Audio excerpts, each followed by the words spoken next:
Here we go. Let's share the perspectives in Waikiki. Let's go have some fun. And by the way, okay. So I'm gonna flip the camera around, and here we go. Aloha, guys. Hope you're enjoying your near Halloween experience, having a good evening. I'm here to share some perspectives that hopefully make us jump from the 2023 experience we're in to making it look like it's 1923. So in other words, advancing ourselves so much that we shed this history of the recent past and turn it into a bright future. And we all have lots of technology that allows us to enjoy the comforts of this day and age, but in order to really synchronize the world, to experience a sense of peace and harmony, it's going to require putting together some ideas. So in other words, no matter how advanced technology we have, unless we have intellectual concepts to synchronize communities and different cultures around the world, it doesn't matter. We'll just extinguish ourselves with nuclear weapons.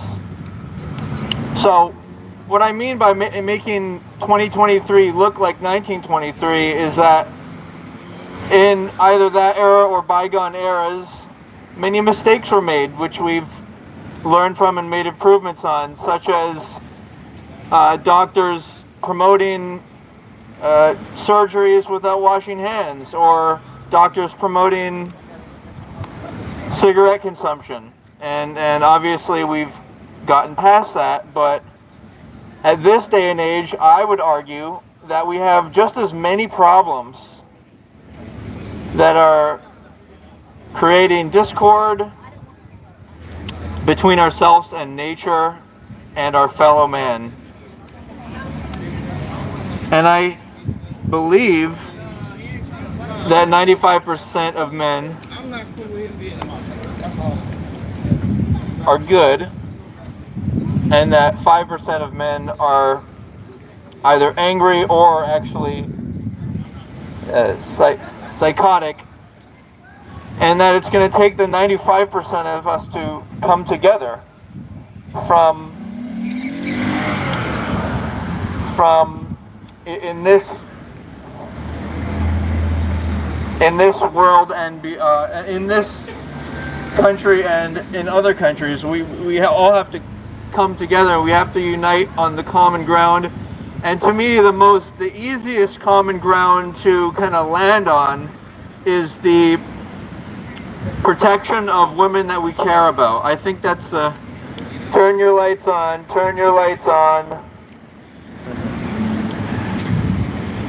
The easiest way to share common ground, like I was saying, is to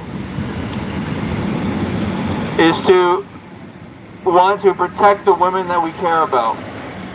And I would posit that most religions were initially designed to do that. They were designed to create healthy spaces for men and women to coexist, but at the same time giving women a sense of protection and comfort so that they could exist in their feminine. Now, a lot of men in the quote-unquote manosphere on YouTube will say that women have lost their feminine sensibilities and have become promiscuous, and that is why the West is becoming increasingly dysfunctional. But I would say that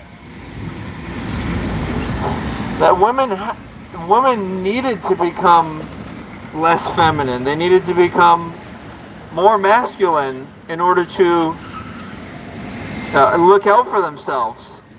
So, for example, if a father willingly encourages his daughter to go to school and college, where inevitably there will be predatory men, if he does that, then he's pushing her into a place where she's going to have to be masculine and look out for herself. And I think the basis of most healthy relationships, admittedly most of them are from hetero couples, men and women, the basis is people playing out the roles of the masculine man and the feminine woman. And so, like in gay relationships, maybe it would be one party playing the more masculine and the other playing the more feminine, receptive. So like the breadwinner, and then the person who stays at home and makes the food and looks out for the... What's that? I'm sharing my own philosophies. Do you have a specific question? All right. Why am I... Stand here, wait for the light. Oh, I'm not trying to bother you. This is, it's a free country. We can do what we want. If you want to talk to me about one of the things I'm talking to you about, I'd be happy to. I don't know what the fuck you're saying. It's fucking loud. Well, I'm talking about... Yeah, fuck it. All right. Well, you could easily stand somewhere else. Stay right here, yeah?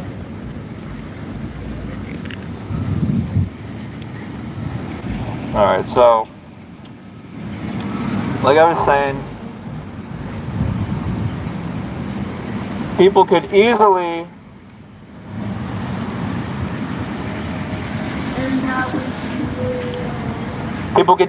improve upon themselves if they chose to, but generally people have what's called the familiarity bias, which makes people prefer what's familiar to them, and makes it so that unless something bad happens, in other words, unless they get divorced or something, then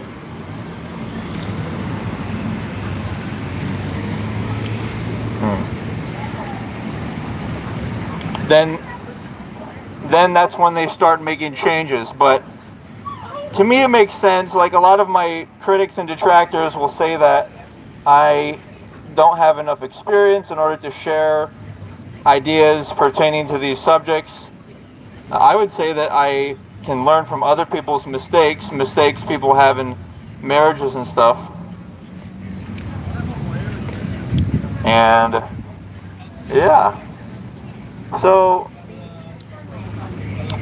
let me try to write some things down on the board, and also, of course, I should mention why it is that I have this. This is a gentleman's sex toy that I have presented on my whiteboard. Why would I have that?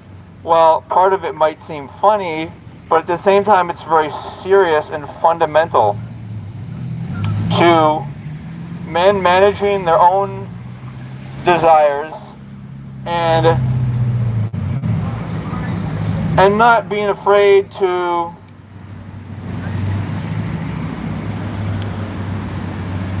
really enjoy their own selves, and what they refer to as post-nut clarity, where after men have an orgasm they are able to think more clearly. And that's because sexuality is an appetite, just like food, the consumption of food and the consumption of water. It's something that men apparently have like more than 15 times the testosterone levels of women, and that drive really influences them, and it will make them do things like try to quote unquote impress women that they don't care about, or seduce women they don't care about. And it just makes it so unless you manage that drive on a daily basis with self-intimacy, otherwise known as masturbation, unless you do that every single day, what ends up happening is that desire controls your entire life, every aspect of it. So,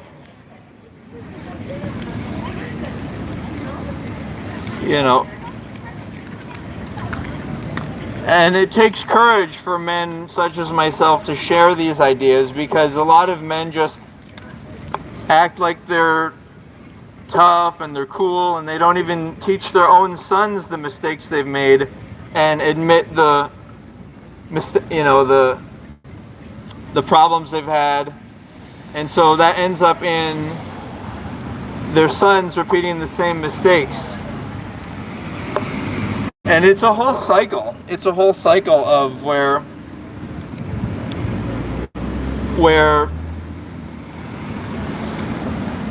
men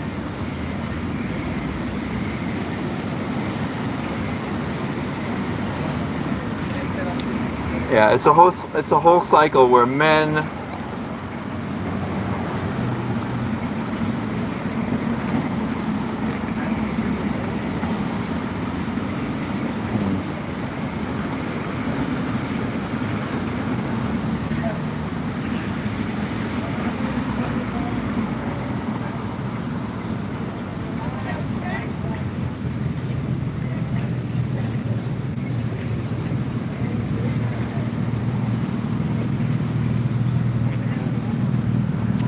It's a whole cycle where men don't properly discipline their sons, and then they end up resenting their sons and don't really teach them the lessons, and more see their children in terms of somebody that they just want to be friends with, rather than properly instruct them on how to really care about themselves and have self-discipline and self-respect.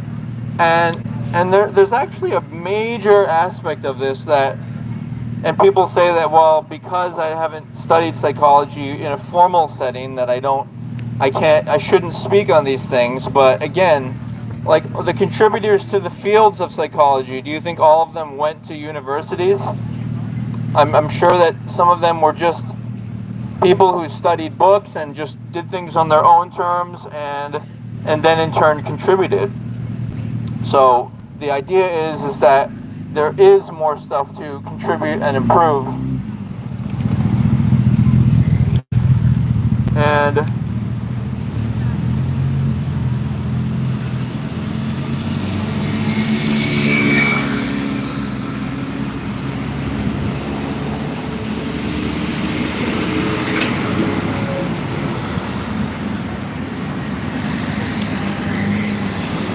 And if we compare, like I was saying, now to 100 years ago, we'd see all the improvements that were made, and inevitably I can see us wanting to make more of those. So like I was saying, men, if you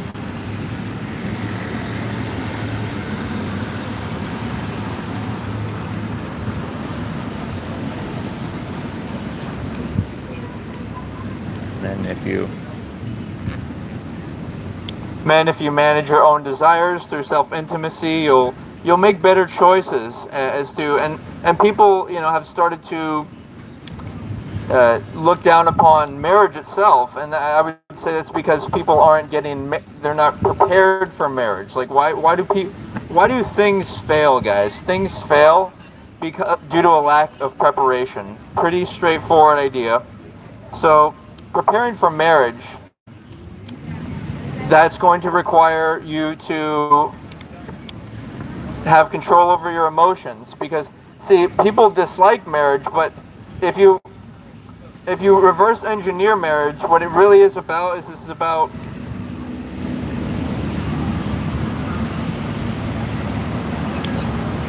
trying to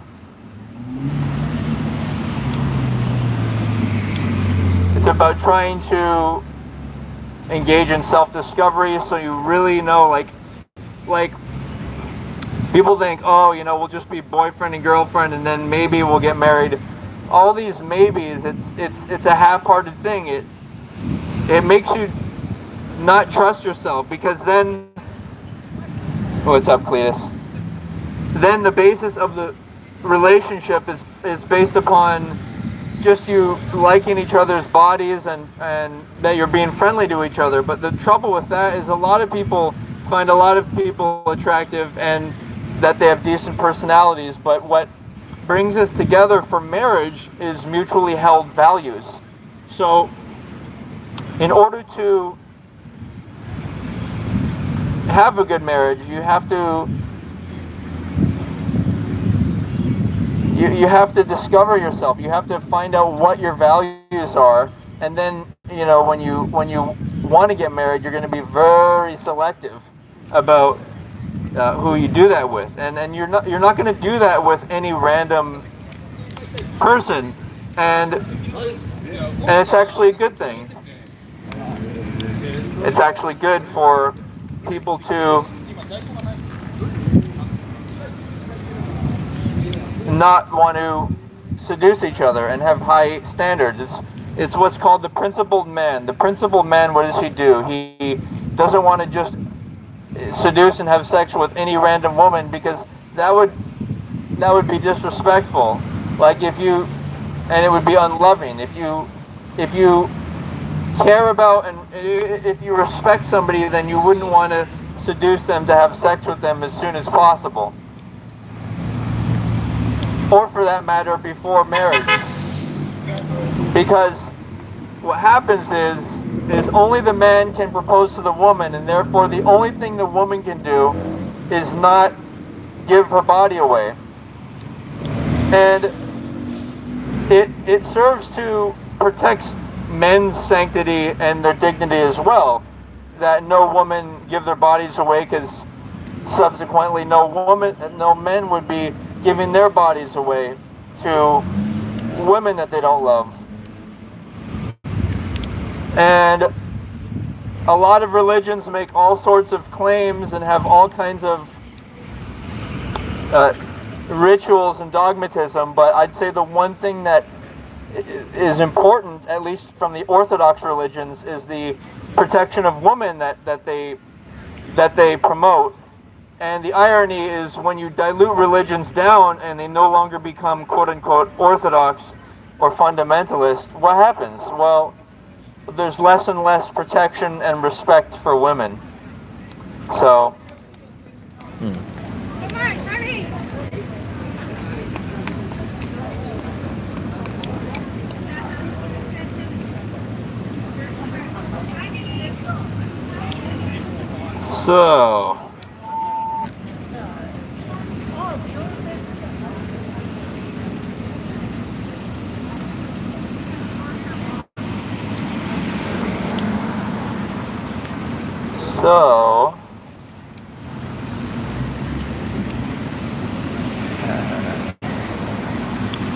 So how do we connect the dots and live harmoniously? Well, and what does the protection of women have to do with the stability of the world? Well, if women are protected by their fathers, then they don't make bad decisions when they're younger, and subsequently we don't have single families, and we don't have instability in the family unit, which flows into the community, and then which affects the world.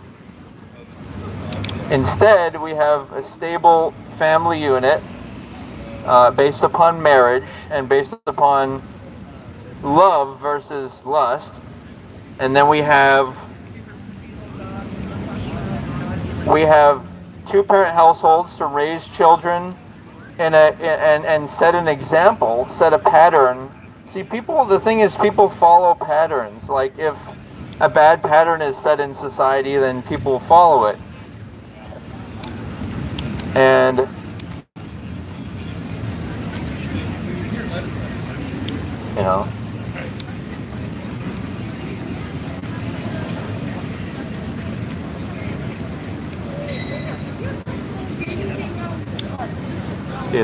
if you think about the small percentage of the people in the world that have a lot of power and would want to potentially destroy someone is...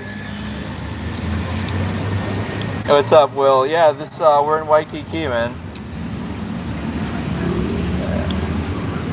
You know, the people, the power of the people who have that.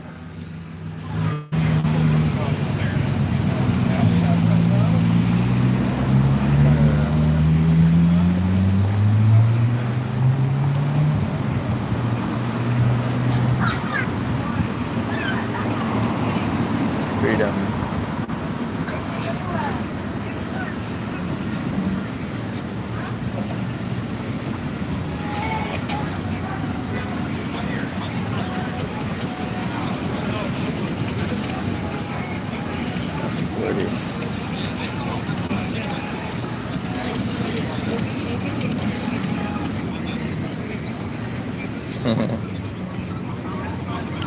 Hey Shazdur, I'm not sure what that means. About to wrap it up here, but thank you guys for tuning in. I don't know if you've noticed, I have my sign here, I have my setup here, and I'm encouraging men to use sex toys, because what does a sex toy do? It allows a man to have more self-control and to actually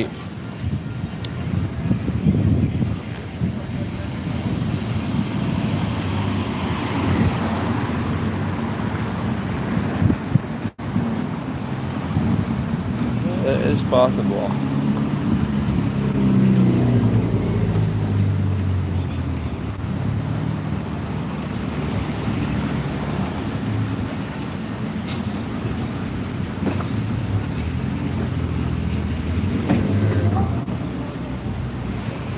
Maybe. You're right on, Will. Thank you. Yeah, I think I'm going to wrap it up, because I did have one threat, and you know, people just, you know, they get. One thing you have to understand about the way the world works is, you know, unless you're in a truly safe place, anything could happen. Somebody could try to rob you, or they could threaten you, you know, or they could come behind you and, you know, stab you with a knife, you know.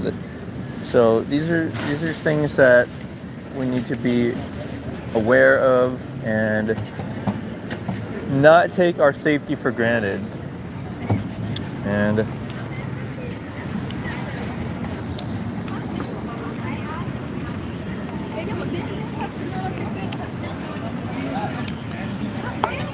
so one thing that has been avoided in discussing in society is, I'm definitely will, is whether or not dogs are, especially the larger breeds that can harm people, whether they should be in our society. And as we know, what dogs do is they like to interact with garbage and stuff. And so inviting these creatures into our house, I think, creates zoonotic diseases. And there's, and the thing is society kind of has, like, 30% of people just watch the news and believe everything on it. Like, they believe 9/11 was done by some terrorists, when if you look at the way the I-beams were chopped down on the building, you'll see that it was done by, the only way to do that is with a special incendiary explosive that basically superheats the metal and allows them to get cut at that sharp angle. And just the same, in Israel, it was also an inside job. Israel has a lot of military superiority compared to Palestine. However,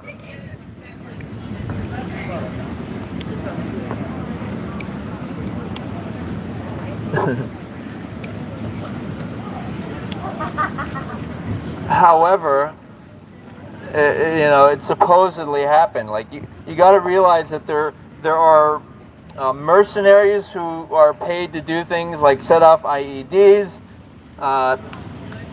destroy the Trade Center with special bombs, and do stuff like stage an attack on Israel to make it look like it was the Palestinians. This may sound like a conspiracy, but look at the psychology behind what happened with the Nazis. Like that phenomenon can occur again, and it is, where people just kind of blindly follow and trust sources. And like trust, for example, their dentist when their dentist says fluoride is a good thing, when in fact fluoride is a neurotoxin. So, and then they trust their doctors when their doctors say, well, it's okay to consume meat and dairy when that stuff, it leads to cancer, because when people get cancer, what's prescribed? A quote-unquote plant-based diet. But guess what? You could have just done that beforehand. And not to even if eating animal products was healthy or good, or just as good as a plant-based diet, perhaps. But the problem is that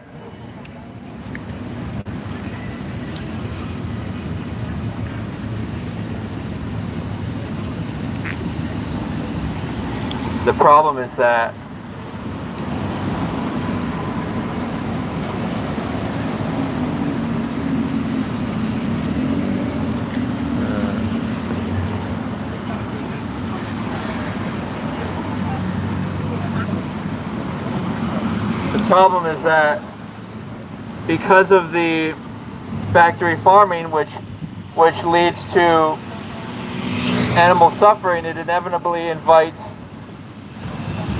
bad karma onto humanity. So that may be what we're dealing with. All these unknowns of like why is there still disease? Well, we're inviting it into our life. At least whoever is not practicing veganism. Okay. So let's get back to the initial point. So, 100 years ago, or hundreds of years ago, there were lots of issues like doctors not washing their hands before surgery, which led to deaths, or doctors encouraging smoking. These are things, and there are things just like that are happening now. And if we can transcend those, then we can, guess what we can do? We can live in a more harmonious and united way. So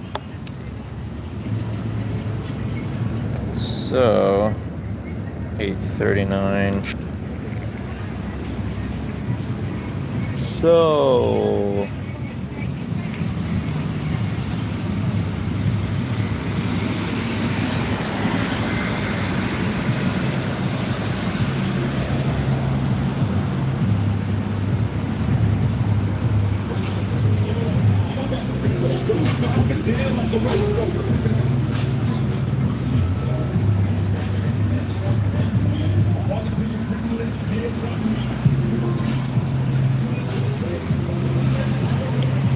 Hey, what's up, Trey?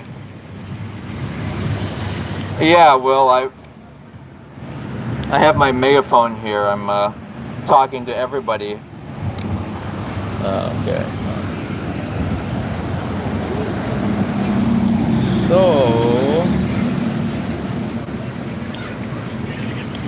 So it takes courage to protect oneself, okay? If you really want to protect yourself, you have to respect yourself. 10 years ago, I used to sell my body to older gay men. And it was because I hated myself. It wasn't and you could argue that I was just as complicit as they were, even though they were the more predatory. It's like I was still seducing them with my body, you could argue. And so using that, yeah, but the question is, how did I transcend out of that? Well, I discovered that labeling somebody your parent, as an adult, it's going to make you angry. Because when you label somebody your authority beyond you, it makes you feel like you're not in control of your life, and that you're redirecting control over to somebody else. And so, maybe if those people, even if your parents are great, it's still, the trouble is it still makes,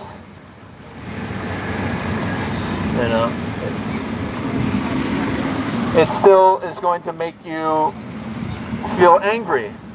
And so to transcend that, and that's not the most ideal relationship either you can have with someone, the hierarchical role of parent and child. A better relationship as adults is that of where you share your values and you consider each other equals. You consider each other in an egalitarian way, where you're labeling them on a first name basis, and treating each other as like you would a spiritual brother and sister. And I further elaborate on this more healthy relationship where you're no longer consciously or subconsciously having expectations of somebody to meet your basic needs or your financial or emotional needs, but rather you're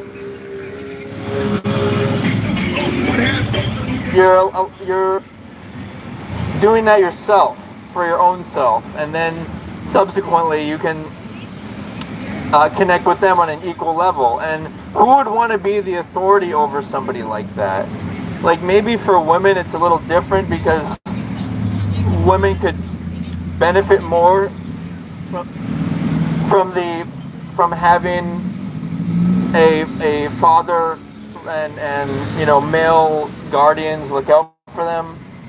But at least for men, I think men need to create their own life and discover their own way, so that they can actually feel like men. Like, think about it like this. Like, even if someone was to give you a lot of money and then you would start accelerating into your goals, like if your goal is to have a family, then if somebody gave you enough money to do that. But the problem with that is if you didn't create that money, and so therefore in a way you didn't create that family. It's better to make your own money, decide how hard you're going to work, and the cost of living, standard of living, the lifestyle that you want, and then that's going to prepare you more emotionally and financially as well to have a family.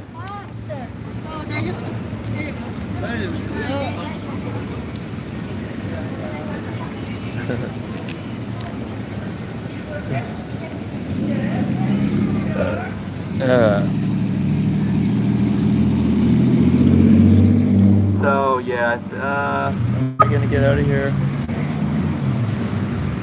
Yeah, I think I'm gonna get out of here. But thank you guys. Glad tuning in. Thank you and aloha. Yeah, let us